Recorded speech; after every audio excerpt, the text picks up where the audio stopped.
ሰላትህን ጊዜውን ጠብቀህ በሰገድክ ቁጥር ምኞትህን፣ ስኬትህን፣ የወደፊት ትዳርህን፣ የወደፊት መኖሪያ ቤትህን፣ መኪናህን አላህ ሱብሓነሁ ወተዓላ ቅርብ ያደርግልሃል። ሰላትህንም ባዘገየህ ቁጥር ሁሉንም መልካም የተባለን ነገር አላህ ሱብሓነሁ ወተዓላ ያዘገይብሃል። አላህ ሱብሓነሁ ወተዓላ በቁርአኑ ምን አለ?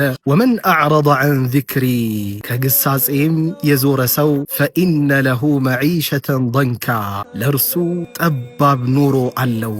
ወነሕሹሩሁ የውመል ቂያመቲ አዕማ በትንሣኤም ቀን እውር ሆኖ እንቀሰቅሰዋለን አለ አላህ ሱብሓነሁ ወተዓላ። ቃለ ይላል ይህም ሰው ረቢ ጌታይ ሆይ ሊማ ሐሸርተኒ አዕማ ለምን እውር አድርገህ አስነሳኸኝ ሲል አላህን ሱብሓነሁ ወተዓላ ይጠይቋል። ወቀድ ኩንቱ በሲራ በርግጥ የማይ የነበርኩ ስሆን ዱንያ ላይ የነበርኩ አይነበር እያለ ይናገራል።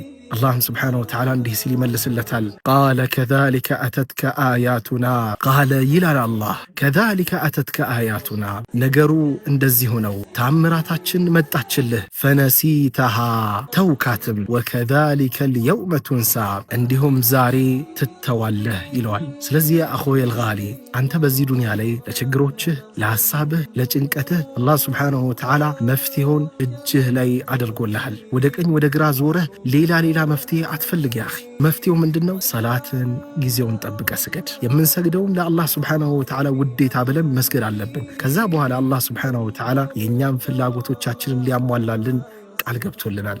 ለሃዛ መፍትሄው እጃችን ላይ ነው ያለው። ባረከላሁ ፊኩም ወጀዛኩሙላሁ ኸይረን።